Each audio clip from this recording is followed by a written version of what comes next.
cukai dan pajak lainnya. Jadi hasil satu bungkus rokok itu kan ada cukai, ada PPN, ada pajak rokok. Ada tiga jenis pajak. Kalau kita akumulasi tiga jenis pajak itu 60-an%. Bisnis hasil tembakau ini kan bisnis yang menggiurkan. Marginnya tinggi, Mbak. Apalagi bisnis tembakau ilegal. Mbak bisa bayangkan satu kali saya menghisap rokok, cukainya itu kan sekitar 1.200. Satu batang kita merokok, Anda menyumbang Rp1.200. Hebat ya perokok itu. Di satu sisi. Tapi kalau di sisi kesehatan dan lain-lain, ada efek negatif. Iya, ada efek negatifnya. Ayo, dengan adanya informasi-informasi yang sudah sering kami sampaikan, janganlah lagi untuk mengkonsumsi rokok yang ilegal.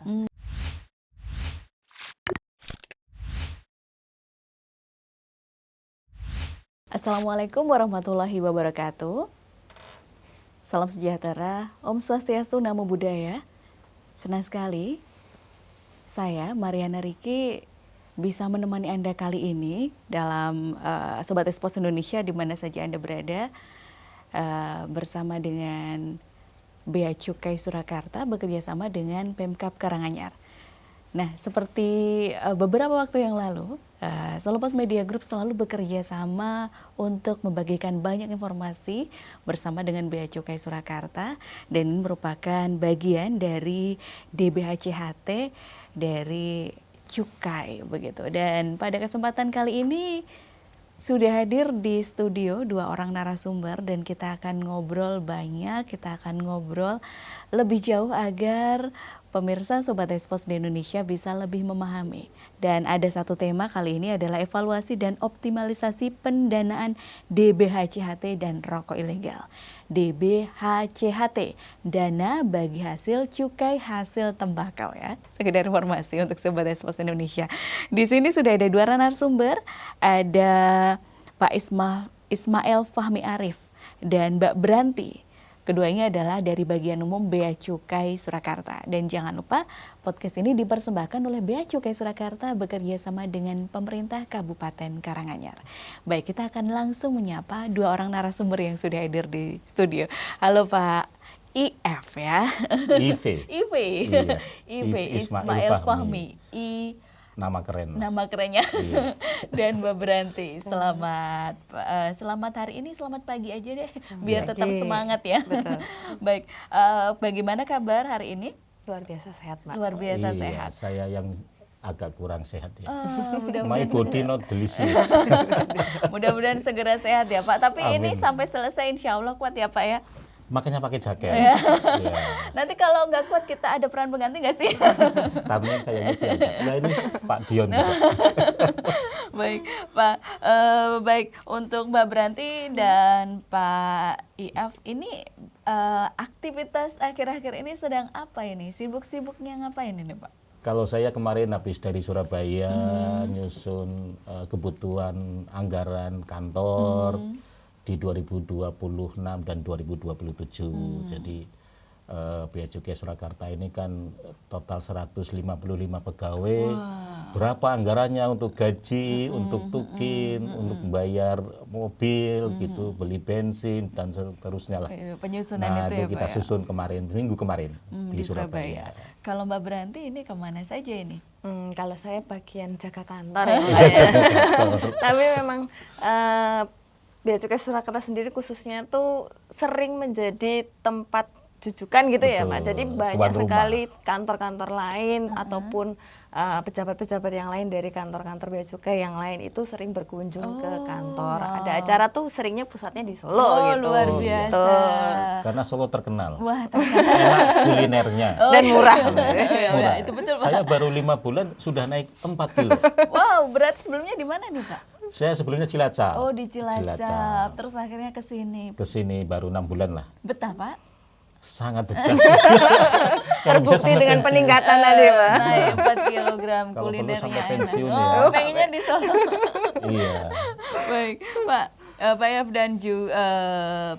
dan juga Mbak Branti, kali ini kita akan membahas evaluasi dan optimalisasi pendanaan DBHCHT dan rokok ilegal. Tadi saya sempat spill ya di awal, DBHCHT itu apa? Dana bagi hasil cukai hasil tembakau. Agak panjang singkatannya. Agak panjang ya. Kadang-kadang orang-orang pokoknya dana cukai gitu. Dana cukai.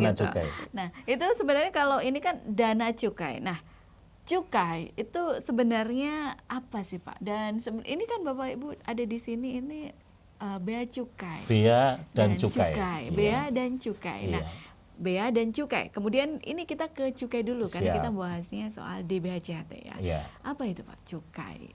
Cukai itu pungutan negara sama dengan pajak-pajak yang lain, tetapi dikenakan hanya kepada barang-barang tertentu, yang mempunyai karakteristiknya tertentu nih. Satu yang konsumsinya tuh perlu dikendalikan. Kenapa? Karena memang, nah ini nanti pengaruh kepada karakteristik yang berikutnya, yaitu pemakaiannya dapat membuat efek negatif kepada yang menggunakan. Kemudian ada juga peredarannya perlu diawasi. Kenapa? Karena memang karena kena cukai itu, sehingga peredarannya perlu diawasi. Nah, contohnya sekalian aja ya. Contohnya itu rokok, hasil tembakau bahasa kitanya ya. Bahasa hukumnya hasil tembakau, tapi bahasa pasarannya rokok lah. Rokok itu konsumsinya perlu dikendalikan. Minimal misalkan untuk batas usia harus 18 seharusnya 18 ke atas. Kemudian juga karena dia mengandung tar dan nikotin, maka tarnya maksimal berapa, nikotinnya berapa, itu BPOM nanti yang mengatur. Kemudian peredarannya harus diawasi dalam rangka memastikan bahwa rokok itu satu, sudah membayar pajak. Dalam hal ini cukainya. Yang kedua, supaya tidak digunakan oleh anak-anak usia yang di bawah kecil ya. Karena efeknya itu yang tidak baik untuk kesehatan. Nah, seperti itu Mbak Nana ya.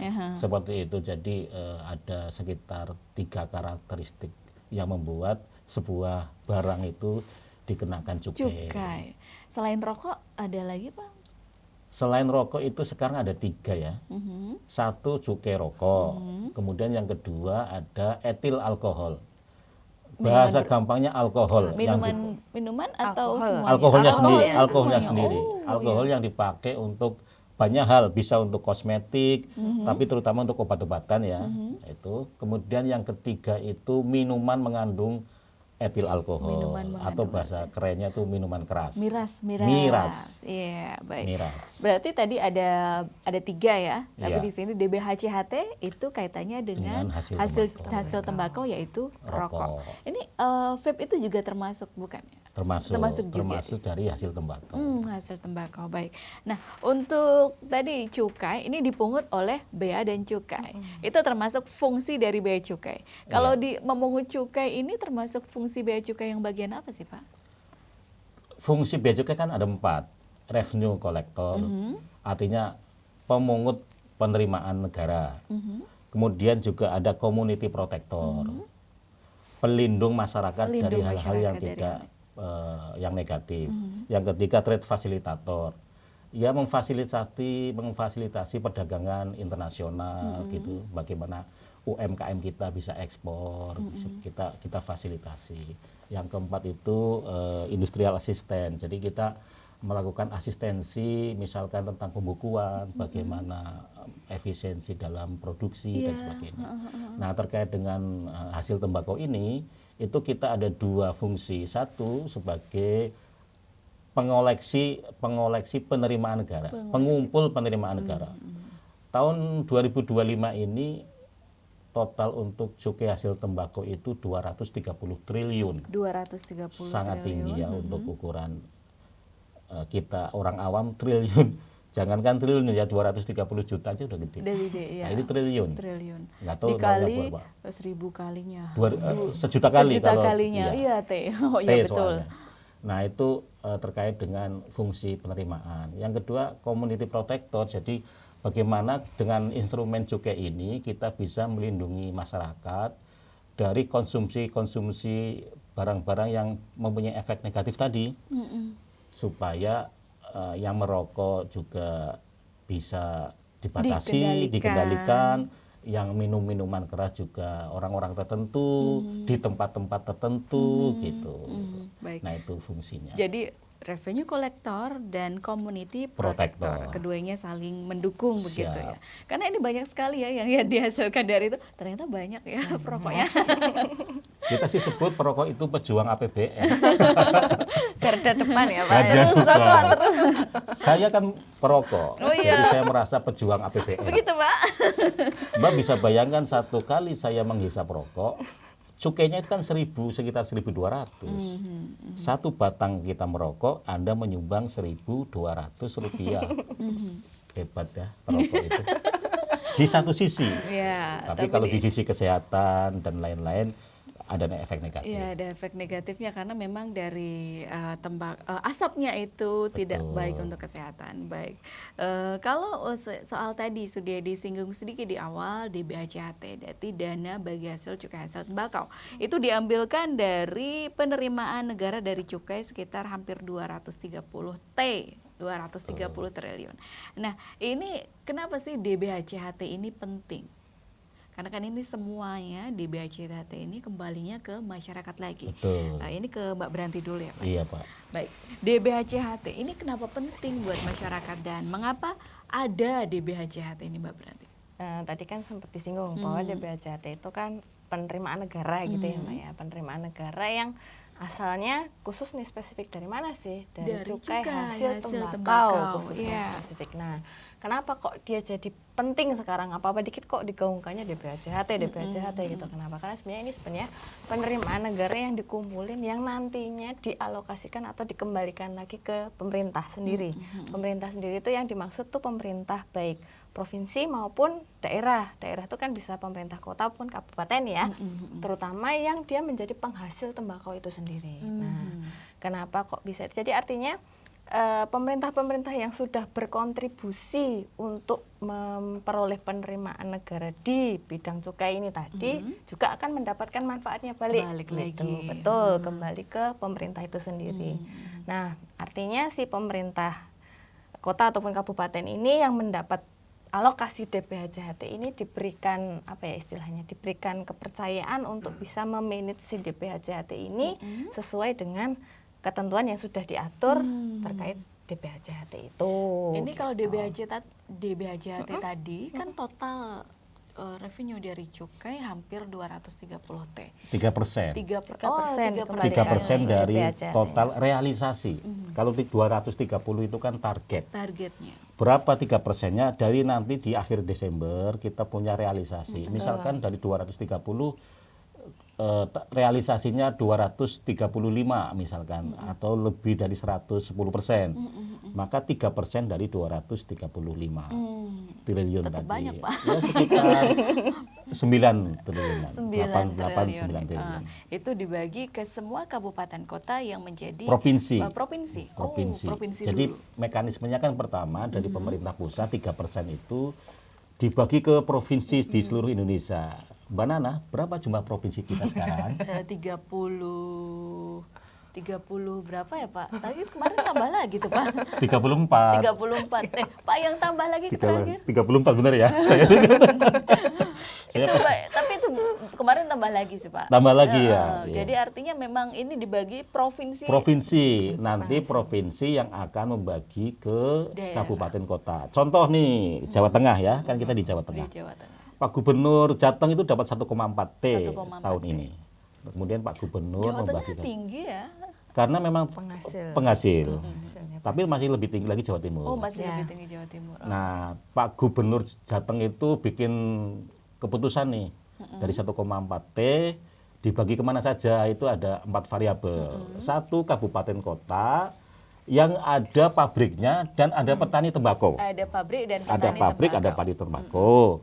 Yang kedua, kabupaten kota yang enggak ada pabriknya, tetapi ada banyak petani tembakau. Yang ketiga, Ada pabriknya, nggak ada petaninya. Solo nih. Iya, Surakarta. Nggak ada petani, Surakarta, tapi tapi ada kalau pabrik. Karanganyar ada. Karanganyar ada.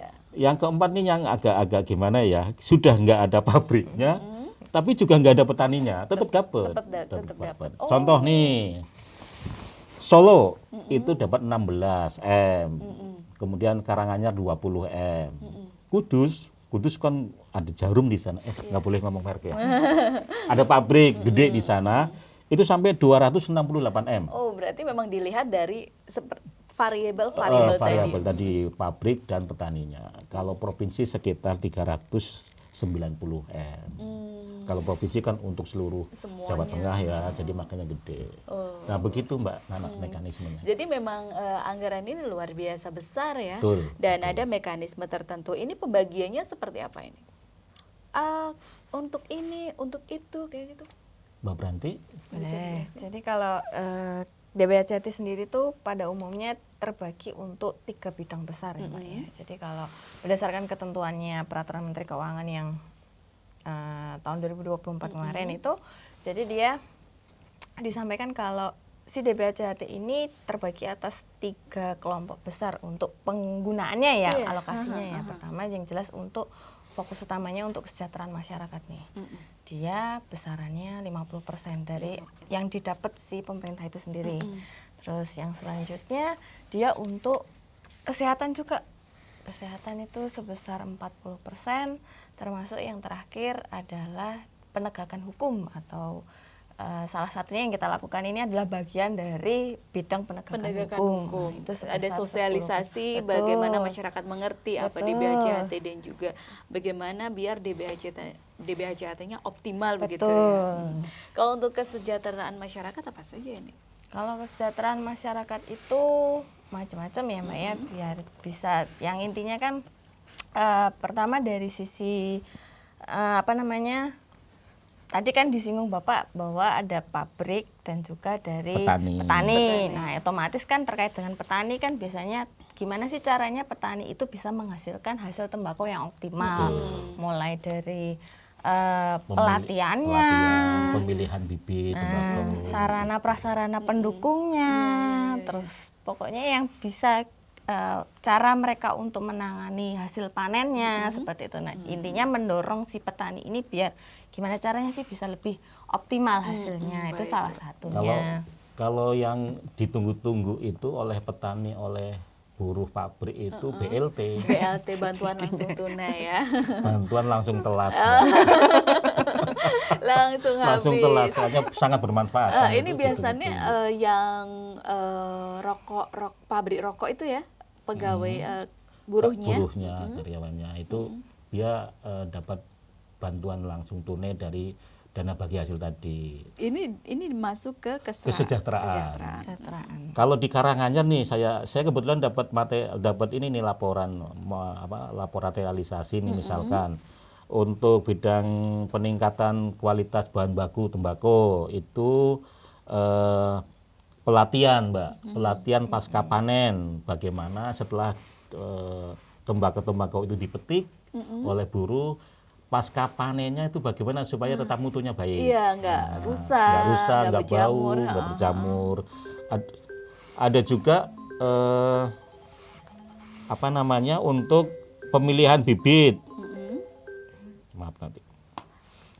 Pemilihan bibit yang baik untuk bibit tembakau kualitas tinggi gitu. Dan lain-lain itu untuk membeli alat angkut, pembelian pompa, pengadaan alat pendukung untuk petani tembakau, seperti itu untuk kesejahteraan. Kalau beberapa waktu lalu saya dengar di kabupaten kota lain ada yang dibelikan yang roda 3 itu Pak untuk mengangkut. Oh iya. Bisa ya Pak ya? Betul, kalau untuk buruh pabrik dibelikan ini alat linting. Gitu. Baik. Yang kira-kira memang kesejahteraan itu berhubungan dengan industri hasil tembakau. Baik. Kalau di bidang kesehatan ini untuk membayar PBI ya, BPJS. Terus beli alat-alat kesehatan. Ada yang kemarin ambulans juga bisa digunakan untuk membeli ambulans begitu. Baik. Kalau tadi kita sudah bahas banyak sekali manfaat dari DBHJT. Nah, bagaimana ini agar tentu saja DBHC-AT ini optimal dan bisa dimanfaatkan lagi oleh masyarakat, ini penerimaannya harus maksimal juga, harus gede. optimal juga, harus gede juga ya, karena kembalinya yang gede juga kan persentasenya ya dari nilainya. Nah, ini kita ngobrolin soal itu tentu saja ini kaitannya dengan penerimaan cukai. Nah, yang sekarang lagi rame nih, penerimaan cukai nggak bisa optimal kalau banyak rokok ilegal yang beredar. Nah, ini sebenarnya bagaimana tren-tren kalau di Karanganyar ini bagaimana ini, Mbak Branti, dan apakah memang trennya juga ada kenaikan atau seperti apa? Kalau kenaikan pasti, karena memang bisnis hasil tembakau ini kan bisnis yang menggiurkan. Marginnya tinggi, Mbak. Apalagi bisnis tembakau ilegal. Mbak Nana dan Sobat Solo Pos bisa memperkirakan, Pak. Cukai dan pajak lainnya, jadi hasil satu bungkus rokok itu kan ada cukai, ada PPN, ada pajak rokok, ada tiga jenis pajak. Kalau kita akumulasi 3 jenis pajak itu 60-an% pajaknya sendiri. Pajak etok, Pak. Pajak etok. 60%. Saya jadi ngomongnya harus ngapak gitu, karena saya orang Purwokerto. Pajak etok 60%, Mbak Nana. 60%, 40%-nya Pak? 40%-nya biaya produksi dan lain-lain. Artinya lebih gede. Betul. Pajak etok. Betul. Maka ketika ada rokok tidak membayar pajak, rokok ilegal, dia bisa hemat sekitar 50%. Margin itulah yang sekarang menjadi dimanfaatkan oleh orang-orang untuk menjual rokok ilegal. Iya, rokok regane luwih murah, Pak. Murah, Mbak. 60%-nya ora ono ya, betul ya. Paling tidak separuhnya lah. Kalau saya kan perokok nih. Saya di harga 30, 35 gitu kan. Nah, di level yang hampir sama, walaupun tentu saja pasti lebih berbahaya karena secara kesehatan tidak bisa kita kontrol. Itu kalau kita biasa 30.000 untuk yang legal, ada yang di harga 15.000 untuk yang ilegal. 15.000? Iya. Wow, murah ya, Pak? Murah bagi yang tidak terlalu peduli kesehatan dan tidak ini. terkontrol. Betul, ini. Itu kan ilegal. Rokok-rokok ilegal ini kan tidak melalui cek-recek dulu nih kandungannya seperti itu ya. Tidak melalui tes kandungan tar dan nikotin dari BP POM dan sebagainya. Dan ini program yang bagaimana dari Bea Cukai untuk meningkatkan revenue ini dengan program Gempur Rokok Ilegal. Nah, kalau selama ini memang kan karena ya memang ya Pak, trennya ada peningkatan begitu ya, karena memang demand-nya banyak, orang-orang mau cari rokok murah dan mereka abai dengan apa yang ada kandungan di dalamnya, dan itu bikin bapak-bapak di sini disibukkan dengan program itu. Ini apakah banyak Pak laporan dari masyarakat semakin tahun trennya tuh naik misalnya, atau ada turun atau seperti apa? Kalau kita pakai data statistik, kita pernah survei kerjasama dengan UGM, Mbak, Universitas Gadjah Mada di tahun 2023 itu peredaran rokok ilegal itu sekitar 6,8%. 6,8%. 6,8%, sekitar 7%. Mbak bisa bayangkan kalau 230 triliun, 7%-nya itu ya sekitar 15 triliun. Wah. Kalau kita sambungkan dengan jumlah penerimaan. Nah, 2024 itu 9,98%. Naik hampir 50%-nya. Dari 6,8 menjadi hampir 10%. 10%-nya kan berarti sekitar 25 triliun. Nah, ini tantangan bagi kami Bea Cukai, dan juga makanya nanti ada 10% dana bagi hasil cukai hasil tembakau itu dipakai untuk penegakan hukum. Nah, kita kerjasama dengan Bea Cukai Surakarta dengan 7 kabupaten kota. Karena Bea Cukai Surakarta kan membawahi 7 kabupaten kota. Dari Sragen sampai ke Klaten. Dan nggak bisa sendiri bekerjanya, harus bekerja sama agak berat dengan, kalau sendiri, walaupun kita mampu, tapi alhamdulillah dengan bantuan teman-teman Pemda, kalau untuk penegakan hukum ya dengan Satpol PP lah ya. Itu alhamdulillah banyak lah, banyak tangkapan, banyak hal-hal yang positif yang kita semakin semangat untuk melaksanakan gempur rokok ilegal. Baik, kalau tadi sudah banyak hal bagaimana bekerja sama dengan pemerintah daerah. Nah, ini juga masyarakat kita ajak untuk menggempur rokok ilegal dan mereka tahu apa itu ciri-cirinya biar mereka bisa laporan nih Pak, telepon nih, Instagram nih Pak, Pak saya menemukan rokok ilegal di sini gitu. Nah, ini gimana Pak? Ciri-ciri rokok ilegal seperti apa, Mbak Branti? Mbak Branti? Boleh. Mbak Branti mungkin lebih paham. Di lapangan ya. Soalnya dia yang di lapangan.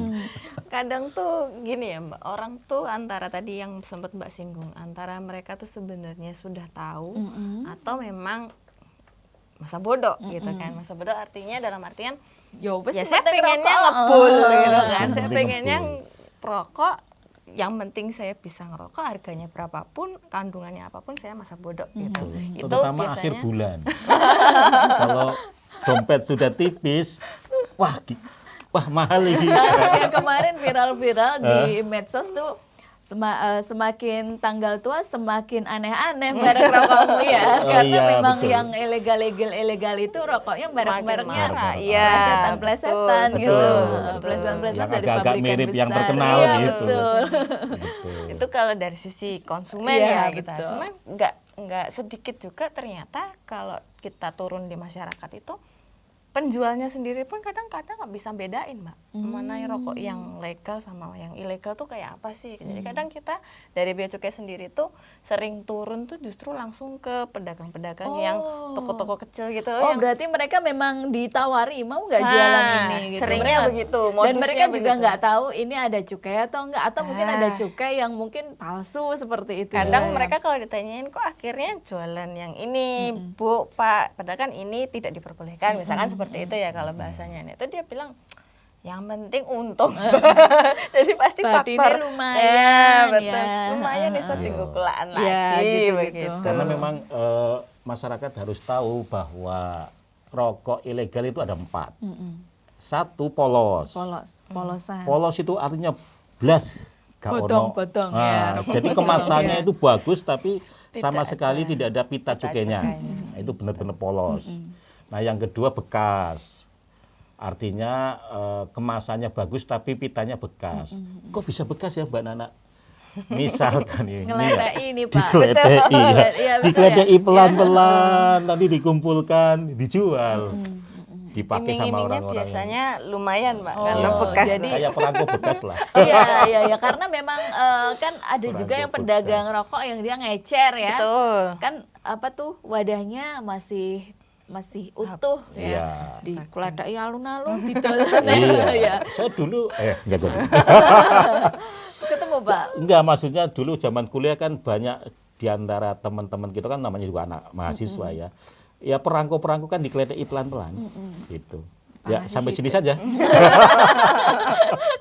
Terus yang kedua nih, yang ketiga ya setelah polos bekas, yang ketiga itu salah peruntukan.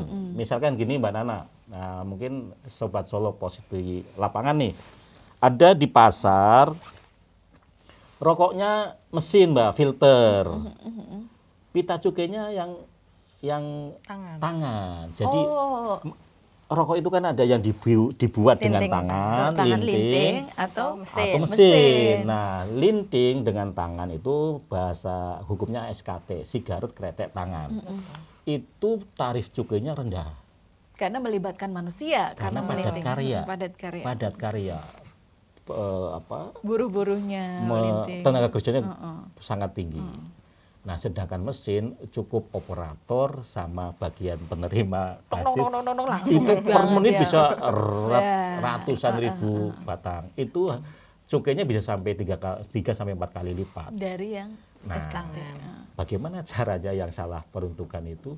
Saya pengen bayar cukainya kecil, tapi rokoknya yang mahal. Makanya rokoknya mesin dipitain pakai pita tangan. Ini kelihatan nggak sih Pak kalau dari rokoknya? Kan di cukainya, di pitanya kan kelihatan tuh ada SKT. Ini berarti pita SKT. Berapa batang kelihatan tuh. Misalkan peruntukan juga bisa begini Mbak. Mesin isinya 20 batang per bungkus.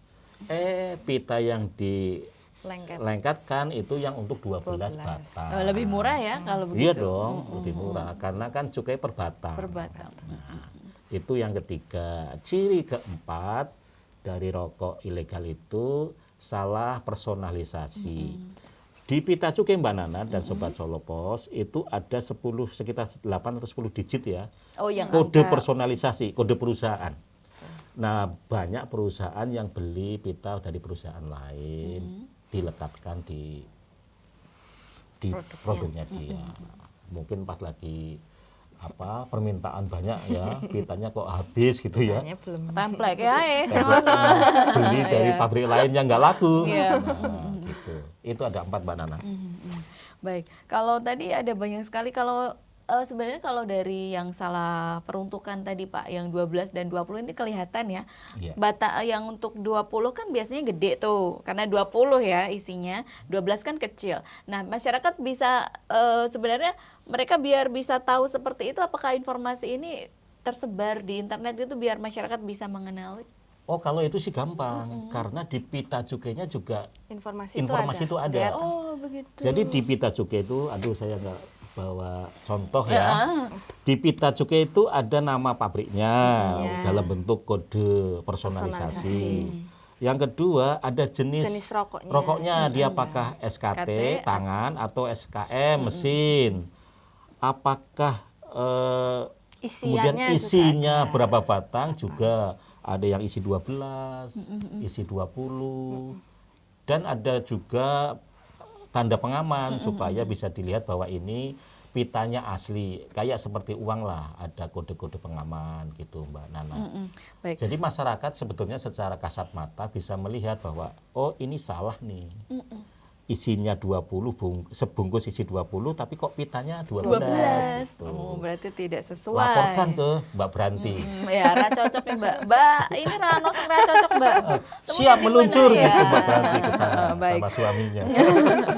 Kalau untuk rokok ilegal yang SKT atau SKM itu ada nggak sih hasil produknya itu kelihatan atau samar dari batang rokoknya? Oh, kalau dari batangnya mungkin Mbak Branti nggak tahu karena nggak perokok. Saya kan perokok. Kalau dari batangnya kasat mata nggak kelihatan dong. Nggak kelihatan. Tapi nanti kalau yang sudah terbiasa merokok, saya misalkan ya, ini bukan berarti saya menganjurkan orang merokok nih ya. Disclaimer dulu nih saya. Saya merokok, walaupun saya kalau lihat anak saya merokok juga saya marahin.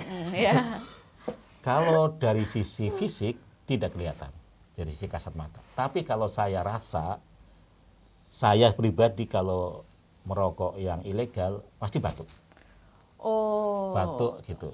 Karena saya terbiasa dengan rokok yang kadar tar dan nikotinnya relatif rendah. Oh, iya. Kan di bungkus rokok itu kan ada kelihatan. Dan maksimal kadar nikotin itu diatur oleh BPOM, maksimal sekian per batang.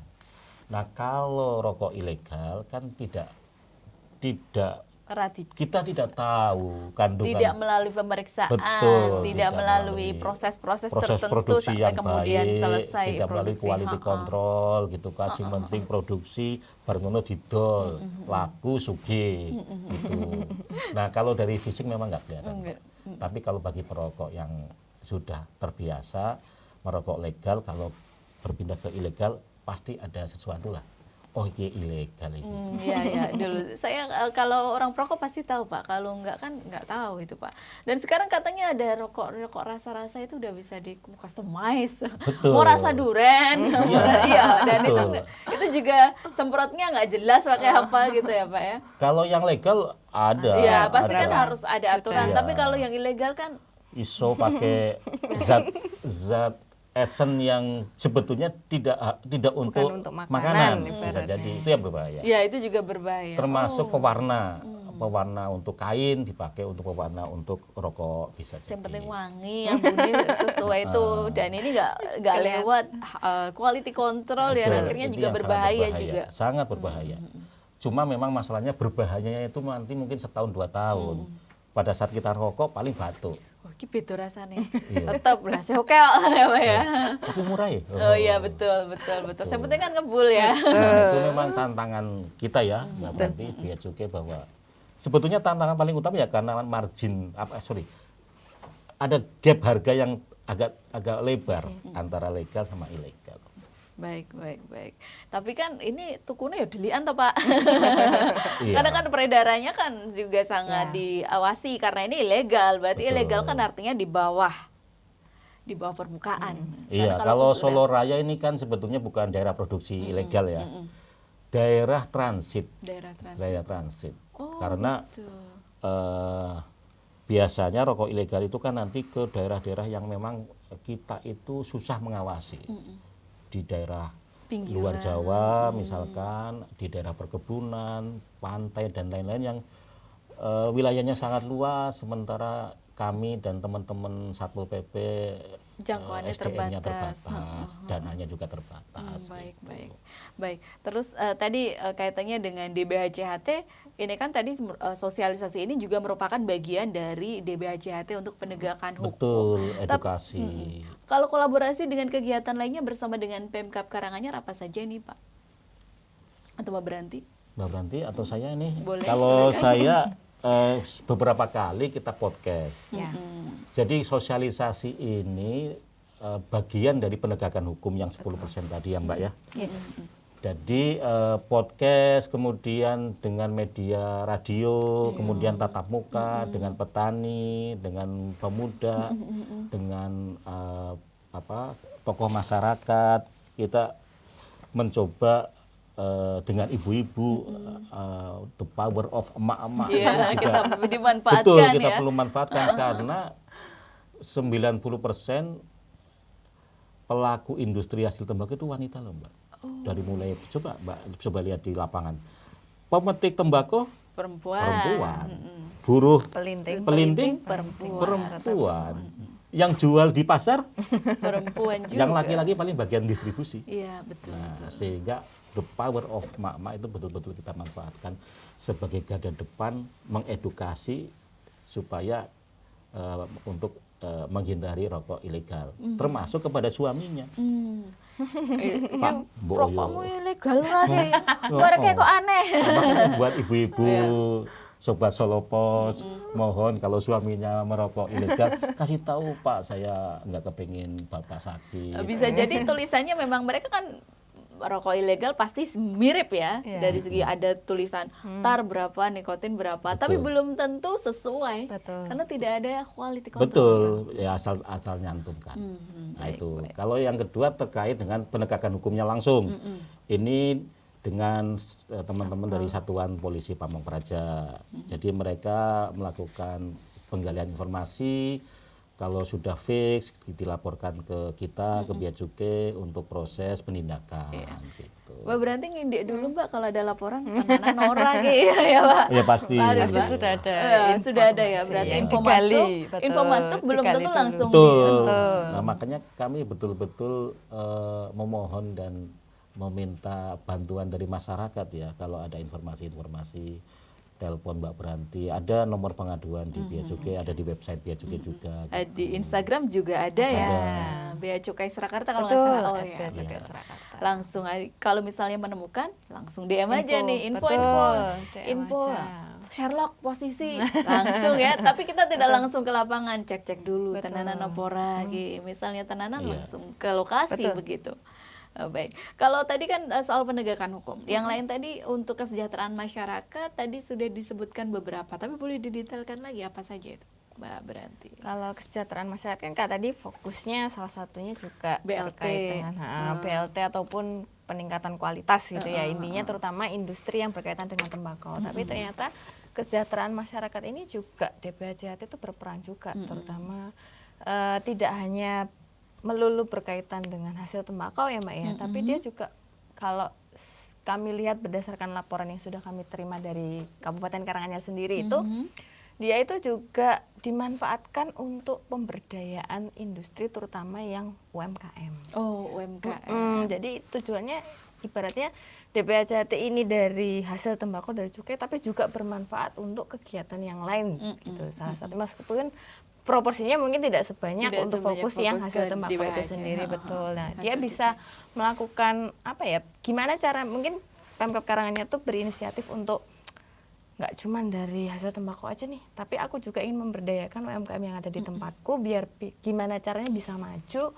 Nah, salah satu yang sering dilakukan adalah dia ada pelatihan-pelatihan gitu loh, Mbak. Jadi anak muda ataupun semua yang mempunyai keahlian tuh dikasih pelatihan-pelatihan banyak, bisa yang ada senang peningkatan kuliner. keterampilan kerja. Betul. Biar nanti mungkin gampang lah cari kerjanya, biar menekan angka pengangguran yang ada di masyarakat. Apa saja ini pelatihannya ini kalau di Pemkab Karanganyar?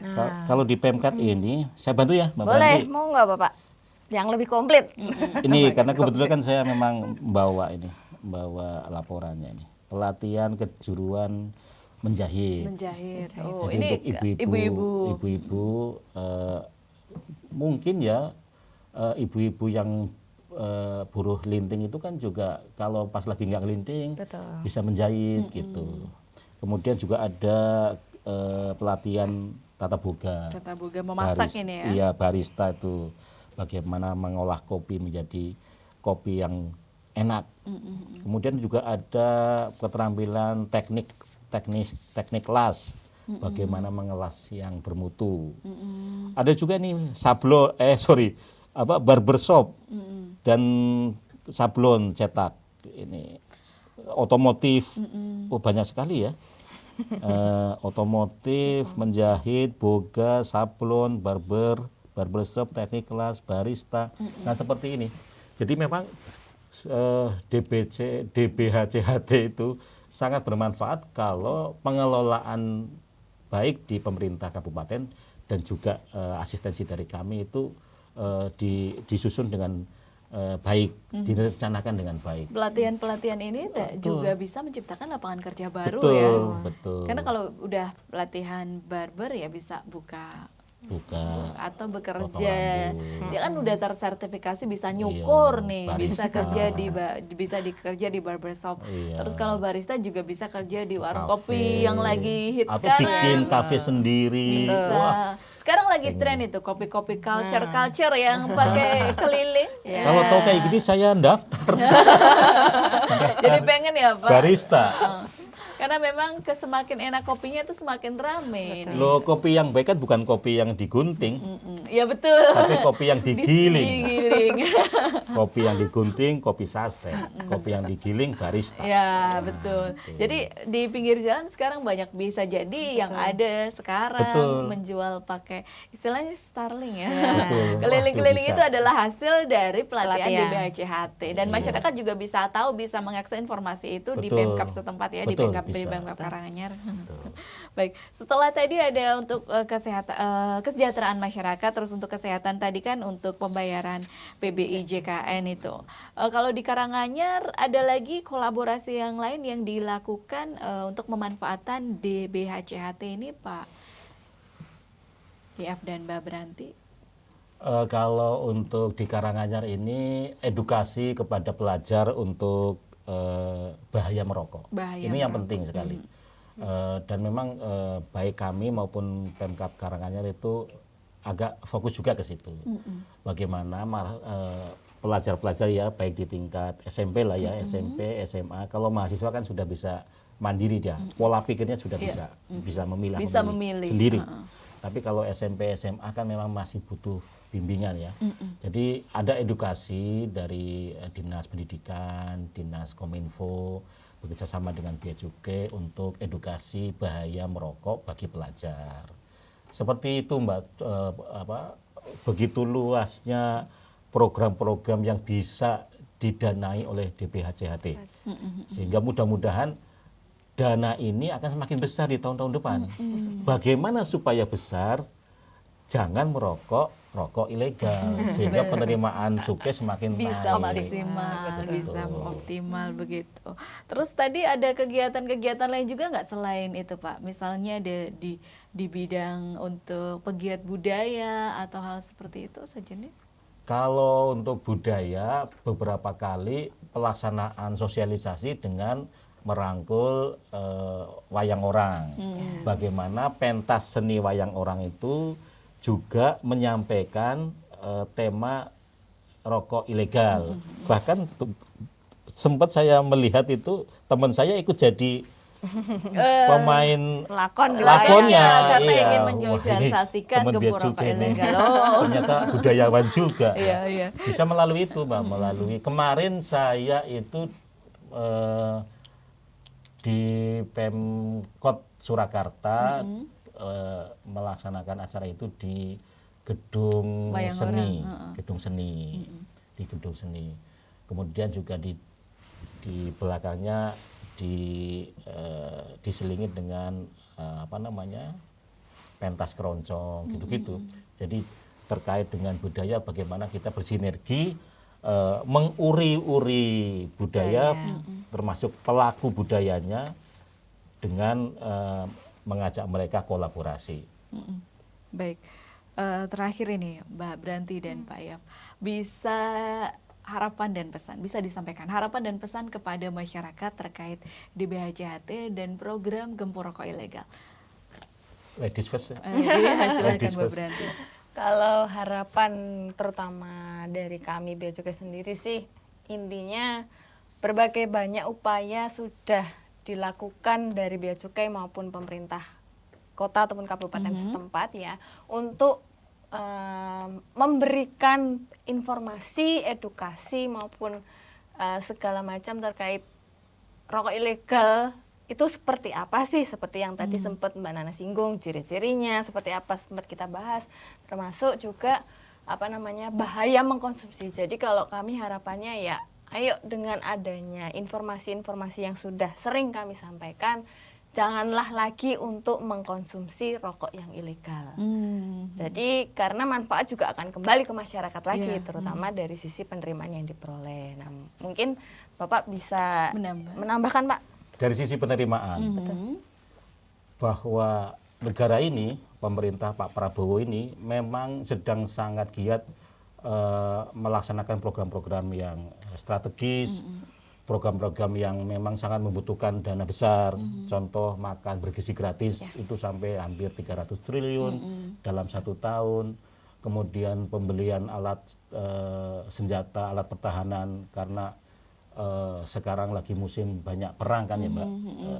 Ukraina dengan Rusia, Israel dengan Iran, kemarin Kamboja dengan Thailand.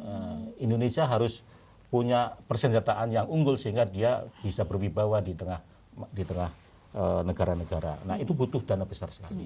Nah, salah satu kontribusi kita adalah dengan membeli rokok legal. Sehingga saya sendiri sebagai perokok selalu menganggap saya juga pejuang APBN. Karena saya berkontribusi setiap kali saya merokok yang legal, saya berkontribusi terhadap penerimaan negara. Karena bayar cukai. Karena bayar cukai. Jadi gempur rokok ilegal. Mari kita merokok yang legal. Baik, kalau ada masyarakat yang menemukan ada indikasi ini adalah peredaran rokok ilegal, bagaimana ini caranya bisa melapor? Boleh, jadi buat seluruh masyarakat, sekecil apapun informasi terkait rokok ilegal kami sangat memerlukan. Artinya masyarakat sudah memberikan kontribusi untuk mendukung program gempur rokok ilegal sendiri. Bisa disampaikan ke Instagram @beacukai_surakarta ataupun ke nomor WA dari kantor Bea Cukai Surakarta di 0896 980 50.000. Wow, ini nomornya. Itu langsung dibales atau gimana nih? Langsung ada tim yang mengelola. Oh, baik. Baik, Pak Ismail Fahmi dan Mbak Branti, terima kasih sudah hadir di studio pada kesempatan kali ini. Kita sudah banyak sekali membahas soal DBHCHT dan rokok ilegal pada hari ini ya. Mudah-mudahan kita bisa ketemu di lain waktu. Sehat selalu Pak Ismail dan Mbak Branti. Iya. Baik, pemirsa Sobat Expose Indonesia di mana saja Anda berada, akhirnya selesai sudah podcast hari ini istimewa. Ada 2 narasumber yang hadir dan kami sudah membahas banyak hal mengenai DBHCHT dan rokok ilegal. Podcast ini adalah hasil kerjasama Bea Cukai Surakarta bersama dengan pemerintah Kabupaten Karanganyar. Saya Mariana Riki pamit undur diri. Selamat melanjutkan hari ini. Sampai jumpa di kesempatan berikutnya.